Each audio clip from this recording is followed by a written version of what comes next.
भगवान राम जब अयोध्या वापस आए लंका से लौटकर, तो एक बार उन्होंने जनसभा बुलाई अपने यहाँ। तो एक बार रघुनाथ बुलाए, गुरु द्विज पुरवासी सब आए। गुरु द्विज ब्राह्मण समुदाय, नगर के लोग सब वहां उपस्थित हो गए। बैठे गुरु मुनि और द्विज सज्जन, लागे कहन कथा भव भंजन। सब विराजमान हो गए। तो भगवान श्री राम ने कहना आरंभ किया कि सुनहु सकल पुरजन मम बानी, कहु न कछु ममता उर आनी। क्या जो अनीति कछु भाखौ भाई, तो मोहि वर्ज्यों भय बिसराई। यदि मैं कुछ गलत हमारे मुख से निकल जाए तो भैया भय भूलकर हमको मना कर देना। सो सेवक प्रियतम मम सोई, मम अनुशासन माने जोई। वही मुझे परम प्रिय है जो मेरा मेरा कहा मानता है। मैं जो कहता हूं वो जो करता है, बस वही मुझे परम प्रिय है। इसलिए मैं जो कहूं, यदि उसमें कोई त्रुटि निकल जाए, कोई गलती निकल जाए, तो भैया हमको ये भय भूल जाना कि मैं राजा हूं, आप प्रजा हैं। इस भय को त्याग कर मुझे तत्काल वहां रोक देना। फिर भगवान श्री राम ने कहा क्या कि बड़े भाग्य मानुष तन पावा। ये मनुष्य का तन बड़े भाग्य से मिलता है। कबहु करि करुणा नर देहि। भगवान बड़ी कृपा करते हैं, तब ये मानव का तन भगवान प्रदान कर देते हैं। और इस मानव तन का मूल्य क्या है कि सुर दुर्लभ सद ग्रंथ निगावा। ये देवताओं को भी दुर्लभ है। बोले ये मैं अपनी तरफ से नहीं कह रहा हूं, सदग्रंथों ने ऐसा कहा है। ये मानव तन जो हमें मिला है, ये देवताओं को भी दुर्लभ है, ऐसा सदग्रंथों ने गायन किया है। क्यों इतना दुर्लभ मानव तन क्यों है? क्योंकि ये साधन धाम मोक्ष कर द्वारा। साधन का धाम है। साधन का अर्थ होता है कोई गाड़ी वाहन पकड़कर कहीं जाना आना नहीं, किसी साधन से कहीं आवागमन करना नहीं। ये साधन है, ऐसा साधन है जो आपको भगवान तक की दूरी प्रदान तय करा देती है। मोक्ष का दरवाजा, ये आपको यहां से उठाकर, प्रकृति से उठाकर परमात्मा तक प्रवेश दिला देने वाला साधन है ये मानव तन। और इस दुर्लभ मानव तन को पाकर जिन्होंने अपना परलोक नहीं संवार लिया, जिन्होंने भगवान का भजन नहीं किया, तो पाई न जही परलोक संवारा। जिसने भगवान का भजन नहीं किया, वो सो परत्र दुख पावई। बहुत दुख प्राप्त करता है, बहुत दुख में उसका जीवन व्यतीत होता है। उसके लिए अनंत योनियों का जो विस्तार है, वो पुनरपि जननम पुनरपि मरणम पुनरपि जननी जठरे शयनम। बार बार आवागमन के बंधन से वो उसमें दौड़ता रहता है, अनंत योनियों का भोग भोगता रहता है। तो सो परत्र दुख पावई, सिर धुनि धुनि पछताहि। काल ही कर्म ही ईश्वर ही, मिथ्या दोष लगाए। सर पीट पीट कर वो पश्चाताप करता है, और काल, कर्म और ईश्वर को व्यर्थ ही दोष देता है। लोग कहेंगे कि समय खराब चल रहा है, भाग्य में नहीं लिखा है, भगवान हमारी सुन ही नहीं रहे हैं। मिथ्या दोषारोपण कर रहे हैं। उसमें किसी की कोई गलती नहीं। उसमें यदि किसी की गलती है तो स्वयं उसके अपने कर्म का, अपने कृत्य का। यदि आज हमारे सामने यदि बुरा समय चल रहा है तो उसका कारण कोई और नहीं है, हम स्वयं हैं। यदि हम अपने भाग्य का रोना रो रहे हैं तो ये किसी दूसरे की गलती हम नहीं भोग रहे हैं, किसी दूसरे के कर्म का भोग हम नहीं भोग रहे हैं। ये हमारे स्वयं का कर्म है जो आज भाग्य बनकर हमारे सामने उपस्थित है, हम वही भोग रहे हैं। और ईश्वर भगवान करता धरता भगवान है, जैसा चाहे वैसा करावे। भगवान कहते हैं कि न मैं कर्माणि लिम्पन्ति न मैं कर्म फलेश्वर्या, न मैं कुछ करता हूं, न कराता हूं, न क्रिया के संयोग को ही बैठाता हूं। लोग अपने स्वभाव में स्थित प्रकृति के अनुसार करते ही रहते हैं। मैं तो न कुछ करता हूं न कराता हूं। किंतु उसी अर्जुन से भगवान कहते हैं कि अर्जुन, निमित्त मात्रम भव सव्यसाचिन, करता धरता तो मैं हूं, तू केवल निमित्त मात्र होकर खड़ा भर, और करता धरता मैं हूं। तो भगवान ने ये दो बातें कह दिया अर्जुन से। ये प्रश्न अलग है, इसका फिर कभी उत्तर देंगे। आज केवल भगवान राम के उपदेशों को ही चलने दें। तो भगवान राम कहते हैं कि सो परत्र दुख पावई, कौन? जिसमें जो मानव तन का को प्राप्त करके भगवान का भजन नहीं करता वो। सो परत्र दुख पावई, सिर धुनि धुनि पछताहि, काल ही कर्म ही ईश्वर ही, मिथ्या दोष लगा, अनावश्यक दोष लगाता रहता है। क्यों? क्योंकि यही तन कर फल विषय न भाई, ये जो आपको मानव का तन मिला है, इसका फल केवल विषय भोगना नहीं है। क्यों? ज्यादा से ज्यादा हम कितना कमा लेंगे, स्वर्ग तक पहुंच जाएंगे और क्या कर लेंगे। उतना तो रावण भी उतना भोग रहा था। ब्रह्म सृष्टि जहां लगी तन धारी, दशमुख सब बर तेव नर नारी। रावण सबका बर्ताव कर रहा, सबका भोग तो रावण स्वयं भोग रहा था, तो वो कौन बड़ी बात। किंतु स्वर्ग तक को प्राप्त कर ले आप, किंतु वो अंत में केवल दुख ही प्रदान करने वाला होता है, केवल दुखदायी होता है, सुख उसमें भी नहीं। तो नरतन पाए विषय मन देही, जिन्होंने मानव तन को प्राप्त कर लिया और ये भगवान का भजन नहीं किया, विषयों में भटकता रह गया। पलटी सुधाते सठ विष ले, उसको अमृत मिला है किंतु उसने उसके बदले में विष ले लिया। ये भगवान ने मानव तन ये आपको अमृत के रूप में प्रदान किया है, किंतु इस शरीर को, इस पिंड को प्राप्त करके हमने भगवान का भजन नहीं किया, तो समझो हम अमृत के बदले विष ले रहे हैं और कुछ नहीं। फिरत सदा माया कर प्रेरा, ये माया से प्रेरित होकर लोग दौड़ भाग कर रहे हैं।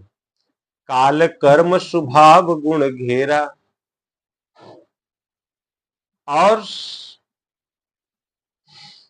मनुष्य अपने स्वभाव में स्थित प्रकृति के अनुसार भटक रहा है, अनंत योनियों का भोग रहा है। भगवान श्री कृष्ण कहते हैं अर्जुन, भ्रामयन सर्वभूतानि यंत्रारूढ़ानि माया, माया रूपी एक ऐसा यंत्र है जिसमें बैठकर लोग, भ्रमवश बैठकर लोग भटक रहे हैं, इसलिए मुझे नहीं जान पाते। किंतु ऐसा नहीं है। मनुष्य का मन वो सब कुछ जानता है, क्या सही है क्या गलत है वो सब जानता है। दुर्योधन ने भगवान श्री कृष्ण से पूछा कि भगवान, जाना में धर्मम न च में प्रवृत्तम, मैं जानता हूं कि धर्म क्या है, लेकिन उसमें हमारी ये प्रवृत्ति ही नहीं हो पा रही। जाना में अधर्मम न च में निवृत्तम, मैं जानता हूं ये अधर्म है, किंतु भगवान इससे हमारी निवृत्ति नहीं हो पा रही। तो मनुष्य सब जानता है कि गलत क्या है सही क्या है, किंतु अपने प्रकृति में स्थित स्वभाव के अनुरूप वो बुरा गणित लगाते ही रहता है। भगवान कहते हैं इसलिए वो मुझे नहीं जान पाता। किंतु भगवान कबहु करी करुणा नर देहि, कृपा करते हैं तो ये मानव का तन वो आपको प्रदान कर देते हैं। और उसमें भगवान का कोई हेतु नहीं है, भगवान का कोई उससे स्वार्थ नहीं है। वो आपके अंतःकरण में जो स्नेह है भगवान के प्रति, वो उससे भगवान विवश होकर आपको ये कृपा करके ये मानव का तन प्रदान कर देते हैं। और नरतन भव बारिधि कहूं बेरो, ये नरतन भवसागर से पार होने का बेड़ा है, जहाज है। नरतन भव बारिधि कहूं बेरो, सन्मुख मरुत अनुग्रह मेरो, मेरी अनुकूलता ही नाव चलता है। तो जो हवाएं चलती हैं, हवाएं कभी कभी उसके प्रभाव से नाव डूबने लगता है, दूसरी दिशा में जाने लगता है। भगवान कहते हैं कि मेरी अनुकूलता ही वो अनुकूल वायु है। कर्णधार सदगुरु दृढ़ नावा, कर्णधार उसके केवट गुरु महाराज है, जो आपको भवसागर से पार कर देंगे। और दुर्लभ साज सुलभ करि पावा, ये सब भगवान ने एकत्रित करके तब आपको ये प्रदान किया। फिर भी इतना कुछ भगवान ने आपको दिया है व्यवस्था, इसके बाद भी यदि आप प्रयत्न नहीं करते तो जो न तरह भव सागर, नर समाज अस पाए, सोकृत निंदक मंद मति, आत्महन गति जाए। ये नर्तन पाकर जो भगवान का भजन नहीं करता, इस भवसागर से पार होने का उपाय नहीं करता, वो कृत निंदक है, वो सबसे निंदनीय व्यक्ति है, मंदमती है, बुद्धि से हीन है, आत्महन गति जाए, अपनी आत्मा का हनन करने वाला, उसे मारने वाला है, उसको अधोगति में पहुंचाने वाला है। तो इसलिए ज्यों पर लोक इहां सुख चहु, सुनि मम बचन हृदय दृढ़ गहु। जो परलोक के समान सुख यहां चाहते हो, सब कुछ भरा पूरा रहे, तो मेरे वचनों को सुनो। और केवल सुनना पर्याप्त नहीं है, सुनि मम वचन हृदय दृढ़ गहु, अपने हृदय में उसको धारण करो। फिर भगवान ने क्या कहा कि सुलभ सुखद मार्ग यह भाई, सबसे सुलभ, सबसे सरल और सुखद, सबसे सुखदाई मार्ग है ये। क्या? भक्ति मोरी पुराण श्रुति गाई, वेद पुराणों में मेरी भक्ति कही गई है।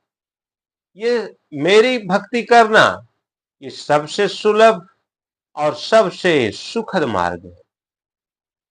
संसार में सुख यदि आपको प्राप्त करना है तो भगवान के भजन से ही आपको ये मिल सकता है, और कोई उपाय नहीं।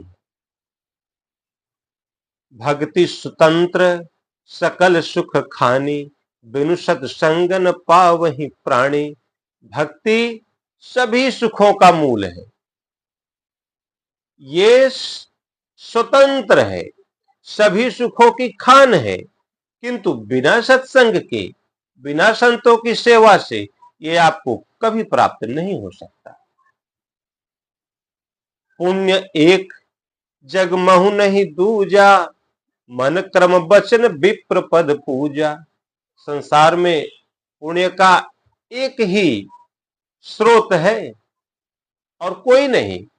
यदि आपको पुण्य प्राप्त करना है तो उसका केवल एक उपाय, पुण्य एक जग महु नहीं दूजा, काय वचन मन विप्र पद पूजा।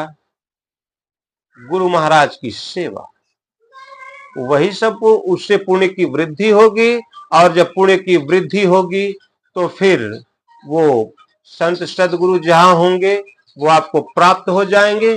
और जब संत सदगुरु महाराज मिल गए तो फिर आपके सभी संशय निर्मूल हो जाते हैं। और एक गुप्त मत सबहि कहूं कर जोरी, शंकर भजन बिना नर भगति न पावई मोरी। और भी एक गोपनीय मत हम आपसे कह दे रहे हैं कि हाथ जोड़कर कह रहे हैं क्या कि शंकर भजन बिना नर भगति न पावई मोरी। बिना भगवान शिव के भजन के, उनकी कृपा के बिना कोई मेरी भक्ति प्राप्त नहीं कर सकता। इसलिए देखना है कि भगवान शिव कौन है। तो वंदे बोधमयम नित्यम गुरुम शंकर रूपिणम, यमाश्रितो ही वक्रोपि चंद्र सर्वत्र वंद्यते। बोधमय नित्य, मैं उन गुरु महाराज के चरण कमल की सेवा वंदना करता हूं जो बोध में नित्य है, जिनके पास ऐसा ज्ञान है जो आपको अज्ञानता से परे कर दे। बोधमय नित्य, भगवान श्री कृष्ण कहते हैं अर्जुन, इस संसार में दो प्रकार के ज्ञान है। आध्यात्म ज्ञान नित्यत्वम तत्व ज्ञानार्थ दर्शनम, एतज ज्ञानम प्रोक्तमिति अज्ञानम यदतोन्यथा। अर्जुन, आध्यात्म ज्ञान नित्यत्वम, जो आपकी आत्मा पर आधिपत्य दिला दे वही ज्ञान नित्य है, शाश्वत है, सनातन है। किंतु तत्व ज्ञानार्थ दर्शनम, तत्व ज्ञान है उस परम प्रभु परमात्मा का दिग्दर्शन। इसके अतिरिक्त जो भी ज्ञान है वो सब अज्ञान है। किंतु ये ज्ञान हमें जब भी प्राप्त होता है तो किसी संत सदगुरु के माध्यम से ही प्राप्त हो सकता है, और कोई विधि नहीं। तो इसलिए सबको गुरु महाराज की शरण में जाना चाहिए। गुरु महाराज की शरण से, उनकी कृपा से ये आपको भक्ति मिलेगी, और जब भक्ति मिल जाएगी, भगवान की भक्ति मिल जाएगी, तो फिर संपूर्ण सुखों का स्रोत आपको मिल जाएगा। इसलिए लक्ष्मण जी ने कहा कि प्रभु श्री राम से, बोले भगवान ये बहुत दुख हम लोग झेल रहे हैं, सुख का क्या स्रोत है, हम सुख कैसे प्राप्त करें। भगवान राम ने कहा लक्ष्मण, भगति तात अनुपम सुख मूला, संपूर्ण सुखों का मूल है भगवान की भक्ति, और ये ऐसे नहीं मिल सकती। मिले ही जो संत हो ही अनुकूला, कोई संत सदगुरु मिले और वो हमारे अनुकूल हो जाए, तभी ये भक्ति हमको मिल सकती है, अन्यथा इसका कोई मार्ग नहीं है। माता शबरी से भगवान ने कहा कि 9 प्रकार की भक्ति भगवान ने बताया, जिनमें प्रथम भगति संतन कर संगा, संतों का संग से ही भक्ति की तो शुरुआत होती है। और उससे क्या होगा, संतों के संग से क्या होगा, दूसरी रति मम कथा प्रसंगा, वहां से हमें कथा प्रसंग मिलेगा। गुरुपद पंकज सेवा, गुरु महाराज के चरण कमल की सेवा। तीसरी भक्ति अमान, चौथी भक्ति मम गुण गण करहि कपट तजिगान। उन गुरु महाराज की कृपा से जो आपको मिले उसका चिंतन करना, ये छल छदम कपट त्याग कर उसका चिंतन करना, मनन करना, ये चौथी भक्ति है। और पंचम भगत नाम जप, नाम का जाप, ये 5वीं भक्ति है।